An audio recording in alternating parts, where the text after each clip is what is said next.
네, 오늘 소개할 사건은 40대 초반 남성분의 사건인데 채무가 7,400만 원 정도 있었고 보증금, 그 소액보증금 공제하면 재산은 3천만 원 정도 있으셨던 분입니다.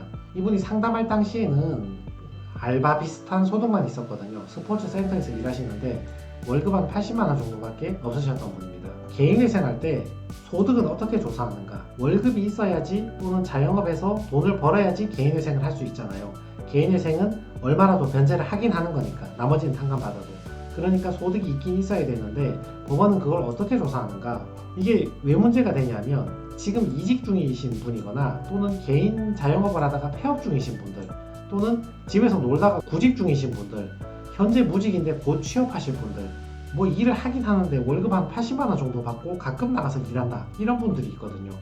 이런 분들이 개인회생이 가능한가? 여기에 대한 문제점입니다. 우리 법원에서는 기준을 만들어 두었거든요. 원칙적으로 개인회생을 신청할 당시에 이미 직업이 있어야 하고 그 후에 인가될 때까지도 계속 있어야 된다. 따라서 수년간 직장 생활을 하더라도 실직한 무직자는 신청 못하고 신청 당시까지는 직업이 있었지만 인가할 당시 실직한 사람도 개인회생을 신청 못한다, 그런 말이거든요. 개인회생을 신청할 때도 직업이 있어야 되고 나중에 인가 받을 때도 직업이 있어야 된다. 이때까지 직업이 있었지만 여기서 실직한 사람은 개인회생 못하고 요때는 있었지만 요때 가서 실직한 사람도 개인회생 못한다, 그런 말입니다. 특히 최근 취업한 경우에는 급여 통장을 제출할 때 최근에 사업자 명의로 입금된 것은 신뢰도가 낮다, 그 말이죠. 갑자기 없는 월급 만들어가지고 월급 몇 번 통장에 꽂아가지고 만들어가지고 허위 직장을 만들어 오는 것이 아닌가.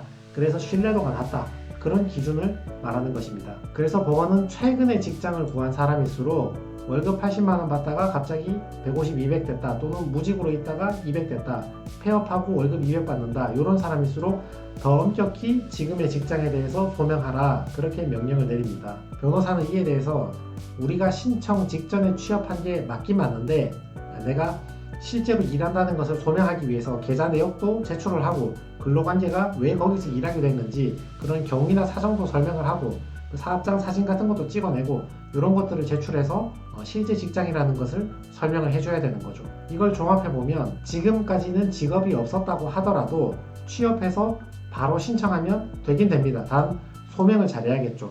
이날 신청이 들어간다고 봤을 때 이때 직전에 요때 취업해서 바로 신청 들어가도 가능은 한데 요때일수록 법원에서 엄격하게 조사를 하니까 소명은 좀 잘해줘야 된다, 그런 말입니다. 법원이 바로 이런 명령을 내리죠. 최근 취업자로서 현 직장의 재직 및 소득에 관한 소명 자료가 부족합니다. 아래와 같은 자료를 한번 제출해 보세요. 특히 금융거래 내역서, 월급 받은 통장 내역, 그리고 월평균 소득 산출한 계산서 같은 거 제출해봐라, 이렇게 엄격하게 조사를 하는 것입니다. 어떤 사람이 5월 1일에 취업을 하고 5월 1일에 개인회생을 바로 신청한다고 봤을 때 이 사람이 3달 만에 8월 1일에 개시 결정이 나온다고 보면 이 사람의 월급액은 얼마인가? 5월 말에 받는 월급, 6월 말에 받는 월급, 7월 말에 받는 월급, 이렇게 계좌 내역을 다 확인해가지고 그 다음에 평균을 내서 8월 달에 개시 결정을 내려주는 것입니다. 이 사람이 5월에 150 벌고 6월에 190 벌고 8월에 170 벌면 평균 내서 소득은 170으로 인정하는 것이죠.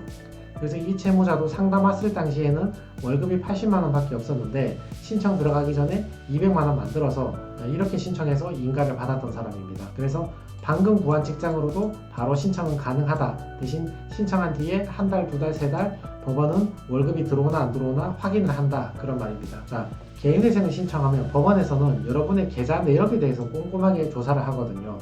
거의 이 계좌 내역 조사하는 게 개인회생 재판에서 핵심이라고 볼 수 있죠. 그럼 계좌 내역에서 무엇을 조사하는가?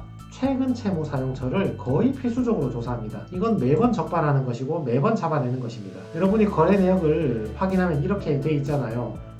날짜 쭉 나와 있고, 그리고 거래 내역 어디에 얼마 이체했는지, 어디에 얼마 이체하고 얼마 입금 받았는지, 이런 내역이 나오잖아요. 이런 게 여러분들이 돈을 빌린 다음에 어디에 썼는지 사용처가 되는 거죠. 법원의 기준을 봅시다. 최근 채무가 많을 경우에 법원은 어떻게 처리하는가? 그 최근 채무 돈 빌린 것을 어디에 썼는지 사용처를 검토한다. 돌려막기를 하거나 정당한 사유가 있는 경우에는 절차를 진행해준다, 문제가 안 된다, 이런 말인데 반대로 어디에 썼는지 사용처가 불확실하거나 지나친 도박 낭비를 했을 경우에는 기각을 해버리거나 청산가치에 반영해서 변제금을 올리는 불이익을 가한다. 예시를 봅시다. 12월 15일에 개인회생을 신청했다고 보면 지난 1년간 빌린 게 전부 최근 채무가 되겠죠. 1월 15일에 대출 2천을 받고 5월 10일에 대출 4천을 받고 9월 24일에 대출 2천을 받았습니다. 그러면 이 8천은 전부 최근 채무가 됩니다. 이 2천 어디 썼나? 이 4천 어디 썼나? 이 2천 어디 썼나? 이걸 검토하는 것입니다. 근데 저 8천 어디 썼는지 계좌 내역을 찬찬히 열어보니까 기존 채무 상환하는데 3천만 원 쓰고 도박 탕진으로 2천만 원 쓰고 어디 썼는지 설명 못하는 게 3천만 원 있다. 그랬을 경우에 채무 상환은 정당하니까 봐주는 것이고 기존 채무 갚은 거지 내가 어디 낭비한 게 아니잖아요. 도박 날린 거, 설명 못하는 거, 요 5천만 원이 그대로 청산가치에 들어온다 그런 말이죠. 근데 청산가치보다는 여러분의 변제금의 합계액이 더 커야 된다 그랬죠. 36개월 동안 변제하는 금액을 다 합치면 5천만 원 이상 돼야 되니까 5천만 원을 36개월로 나눠보면 최소 월 138만 원을 변제해야 되는구나 이런 감이 조금 오시는 거죠. 물론 그 사람의 소득에 따라서 이거는 내려갈 수 있습니다. 무조건 138은 아닙니다. 법원에서는 최근 1년 동안 대출 받은 거 그거 어디 썼는지 한번 설명해 보세요. 설명 못하면 그 최근 대출 8천만 원 전부 청산가치에 넣어서 변제금 올리십시오. 이렇게 명령을 내리는 것입니다.